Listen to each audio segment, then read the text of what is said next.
त्यानंतर मी मल्हार योद्धा दीपक भाऊ बोराडे यांना विनंती करतो की त्यांनी आपलं मार्गदर्शन या ठिकाणी करावं. तुमच्या आमच्या कल्याणासाठी ज्या ज्या महामानवांनी आपला देह झिजवला त्या तमाम बहुजन महापुरुषांना विनम्र अभिवादन करतो. आज 26 जानेवारी म्हणजे प्रजासत्ताक दिन. खऱ्या अर्थानं आज विश्वरत्न डॉक्टर बाबासाहेब आंबेडकरांनी तुम्हाला आम्हाला हे संविधान देऊन या देशातील अखिल मानवजातीच्या कल्याणाचा मार्ग मोकळा केला. अशा या संविधान दिनाच्या आज सर्वांना या ठिकाणी शुभेच्छा देतो. परवा मी भोकरदनला आलेलो असताना शेषराव भाऊ आणि आमची भेट झाली आणि बोलता बोलता भाऊ म्हणले की तुमचं आमच्या गावात यायचं राहून गेलं होतं, तुम्ही वेळ काढा.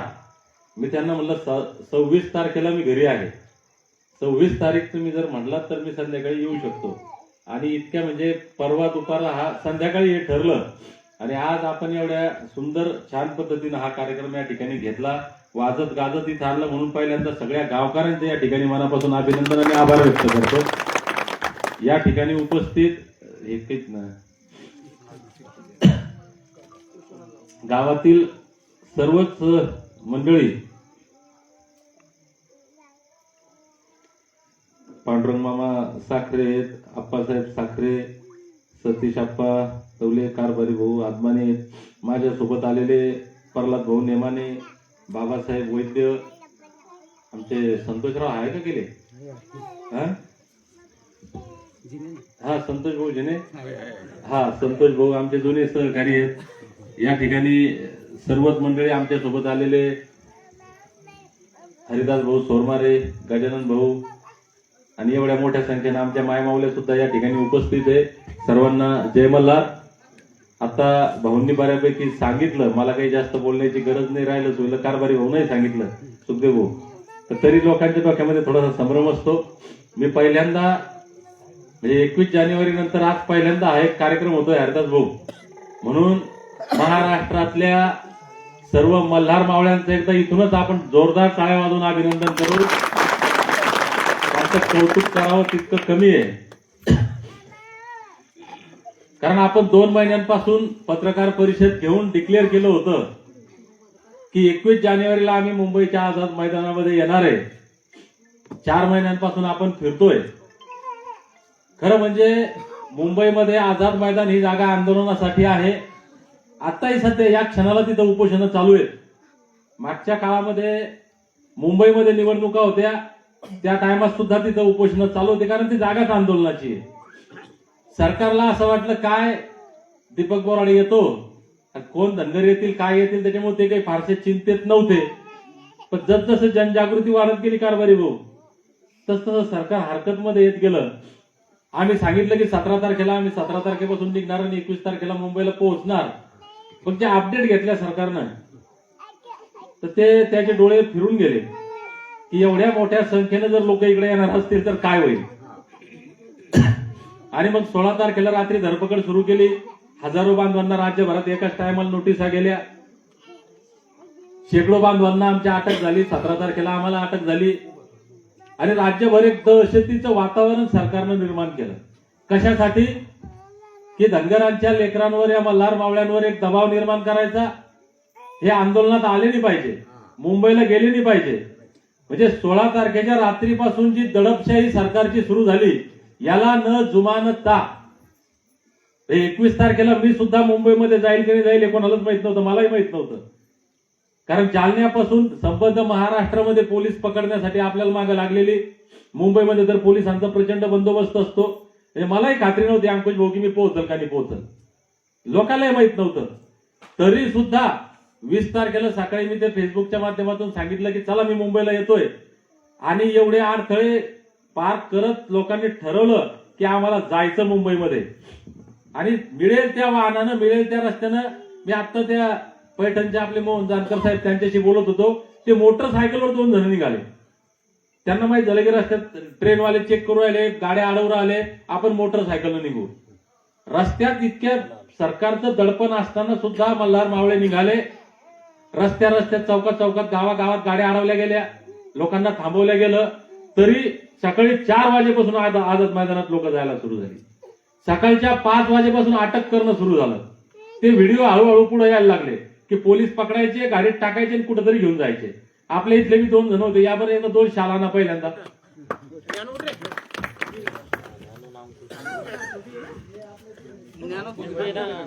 ज्ञानेश्वर कोरडे, दिनेश कोरडे आणि अंकुश सोलाट यावर इकडं एकदा शाल द्या. पकडाय कारभारी भाऊ यायचं एकदा अभिनंदन, टाळ्या वाजवा.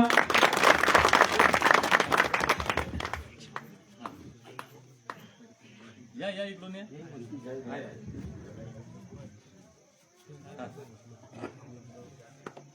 जोरदार टाळ्या वाजवा. हे असे मल्हार मावळे ज्यांना पोलीस आझाद मैदानातच नाही पकडलं, जिथं दिसतील तिथं पकडलं. तुम्हाला कुठं पकडलं तर भैया? यांना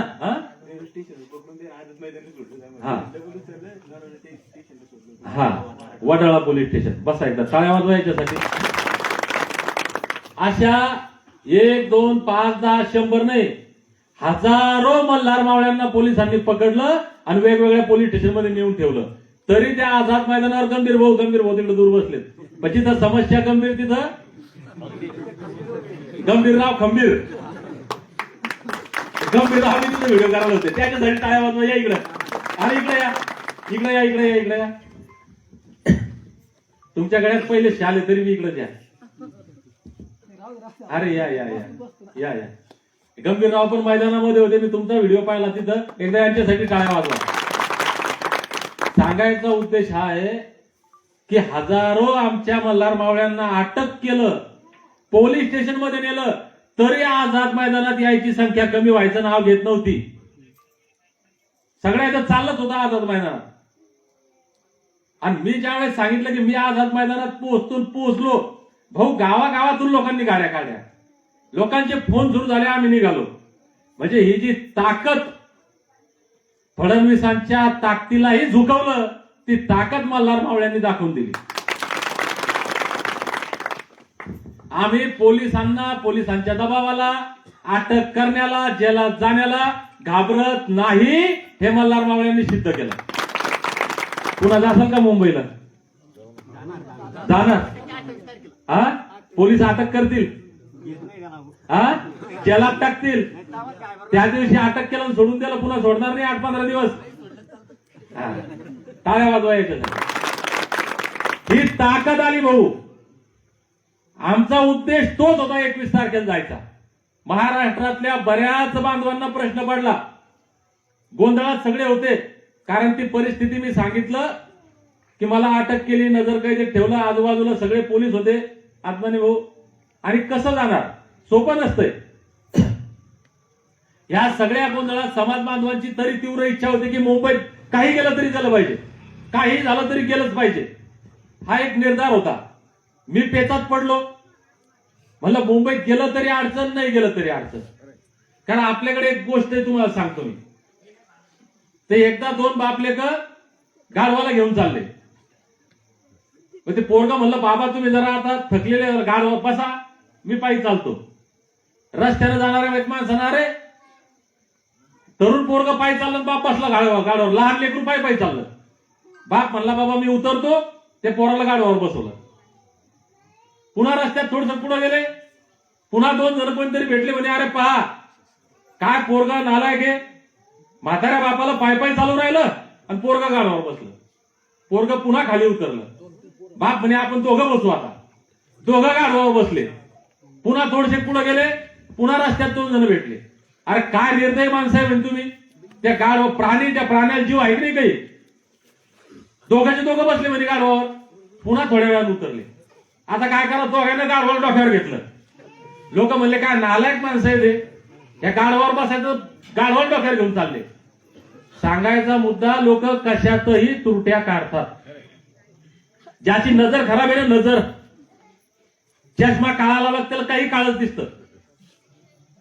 तुम्ही त्याला गावाच्या शेतात सोडा, मक्काच्या शेतात सोडा, हिरव्या रानात जरी सोड भाऊ, तर त्याला काळच दिसेल, कारण चष्मा काळा घालेले ना. तसा आता काही लोकांनी चष्मे घालेले, ते तुरट्या काढणारच आहे. कशाला गेले? जायचं नव्हतं. मला तेच संकट होतं, जाव का नाही जाव. कारण जाणं सोपं नाही. मला 4 बाजूंनी पोलिसांनी हे केलेलं. लोक मुंबईत जाणं शक्य नाही, पण तरी म्हणलं समाज बांधवांची इच्छा आहे तर गेलं पाहिजे. आणि दुसरं कारण की सरकार पोलिसांच्या खांद्यावर बंदूक ठेवून आमच्या मल्हार मावळ्यांवर दडपशाही निर्माण करून, धाक निर्माण करून हे आंदोलन चिरडण्याचा प्रयत्न करतंय. म्हणून सरकारला सुद्धा इशारा देणं गरजेचं आहे की आम्ही मल्हारराव होळकरांचे वंशज आहे. ज्या काळामध्ये या जगात मोहम्मद शाह अब्दालीची दहशत होती, अब्दालीचं नाव घेतलं की घाम फुटायचा चांगल्या चांगल्यांना, त्या अब्दालीच्या नाकावर टिचून त्याला घाम फोडत आटके पार झेंडे फडकवणाऱ्या मल्हारराव होळकरांचे वंशज आहेत आम्ही. असे घाबरत नाही कुणाला. म्हणून हे सरकारला दाखवण्यासाठी की तुम्ही कितीही भीती दाखवा, पोलिसांची भीती दाखवा, पोलीस स्टेशनची भीती दाखवा, जेलची भीती दाखवा, कोर्टाची भीती दाखवा, आम्ही घाबरणार नाही. आणि आपण मुंबईला गेलो, सगळ्यांनी पाहिलं, त्यातही अंकुश बोलू का म्हणले मग गेल तिथं बसलीच काऊन नाही. अरे बसू, दम धरा, बसणार आहे, ठरल्याप्रमाणे मुंबईत जाणार आहे. काल आपण सरकारनं आम्हाला एक ट्रेलर दाखवला होता, 16 तारखेच्या रात्रीपासून 17 तारखेला, 18 तारखेला, 19 तारखेला. तर आम्ही थोडासा ट्रेलर दाखवायला गेलतो कारभारी भाऊ. पाहिला ट्रेलर सगळ्यांनी?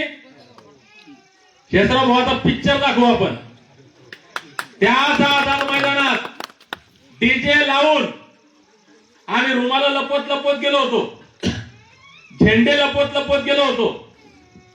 आता रुमाला गळ्यात घालून पिवळे, डोक्यावर पिवळी टोपी घेऊन, हातात पिवळा झेंडा घेऊन, वाजत गाजत थाटात मुंबईला जाऊ. आणि ज्या दिवशी मुंबईला जाऊ त्या दिवशी आरक्षणाचा प्रश्न सोडून आमच्या लेकराबाळांचं कल्याण करून एसटीचे प्रमाणपत्र घेऊनच वापस उभा करू.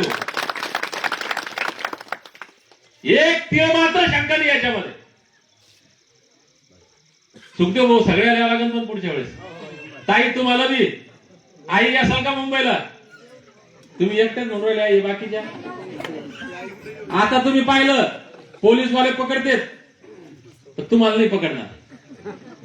आणि पकडलं तर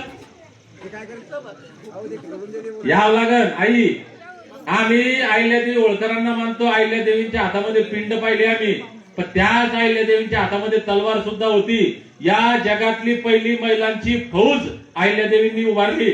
महिलांच्या हातात तलवारी दिल्या जाणार त्या काळात. तुम्ही कमी नाहीये. म्हणून सगळ्यांनी यावेळेस जायचं. नियोजन यावेळेस बी होतं बरं का, नियोजन सगळं होतं. स्टेज लावलं होतं, मंडप, साऊंड सिस्टीम, लोकांच्या राहायची व्यवस्था, जेवणाची व्यवस्था सगळं होतं.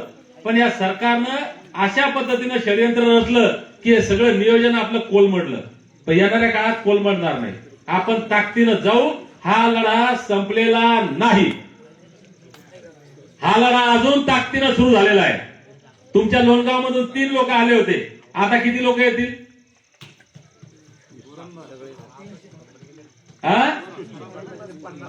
50-100 बाकीचे? अहो सगळ्यांनी जायचं, हाय काय करायची नाही. आता आपल्यासोबत सगळे येणार आहेत ना. हे बी म्हणले ना शिवमल्हार. तुमच्या इथं सगळे सचिन भाऊ कुठे गेला? सचिन भाऊ असाल का? आणि मग काय आता हे एवढे सगळे लोक सोबत असणार, संख्या वाढली की नाही वाढली? बरोबर आहे की नाही? संख्या संतोष भाऊ असाल का माग? त्यामध्ये संतोष भाऊ यायला तयार आहे. म्हणजे सगळे यायला तयार आहे आणि ताकदीनं जाऊ, लढू आणि जिंकू. मी या ठिकाणी लोणगाव सगळ्या ग्रामस्थांचं या ठिकाणी मनापासून आभार व्यक्त करतो. आपण वाजत गाजत या ठिकाणी आमचं स्वागत केलं, सत्कार केला आणि एक नवीन बळ आम्हाला सुद्धा यामुळे लढायला मिळालं. तारीख कधी ठरल मला माहित नाही. परवा कोर्टात सुनावणी आहे. कोर्ट काय म्हणतं, कोर्ट जे सरकार म्हणतं तेच म्हणणार आहे का आपण हायगाई करणार नाही. तारीख पुढची ठरवू. ती तारीख ठरवली की पुन्हा आपण राज्यभर असंच फिरणार आहे. मी तर काही घरी बसणारच नाही. माझ्यासोबत आता सगळी टीम आहेत, हे बी कुठं थांबत नाहीत.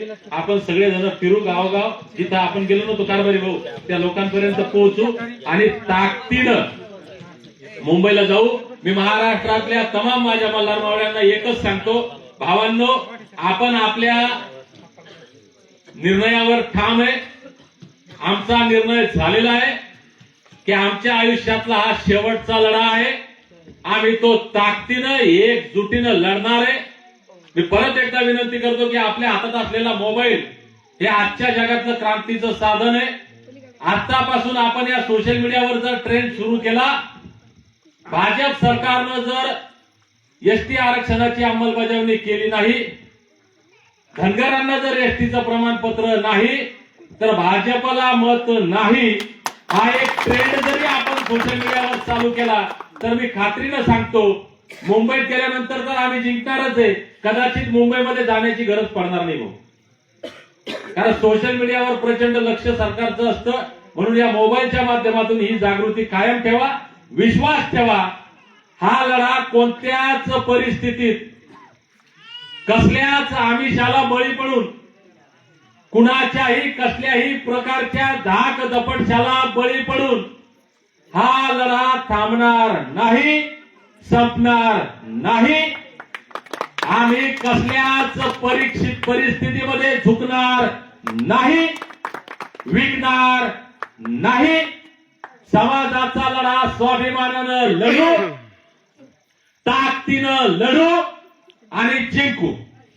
जोपर्यंत आमच्या लेकरा बाळांचं कल्याण होत नाही तोपर्यंत हा लढा थांबणार नाही. तुम्ही थांबू नका. आजपर्यंत विश्वास ठेवला, इथून पुढे विश्वास ठेवा एवढीच विनंती करतो. परत एकदा सर्वांचं मनापासून या ठिकाणी आभार व्यक्त करतो आणि थांबतो. धन्यवाद. जय मल्हार.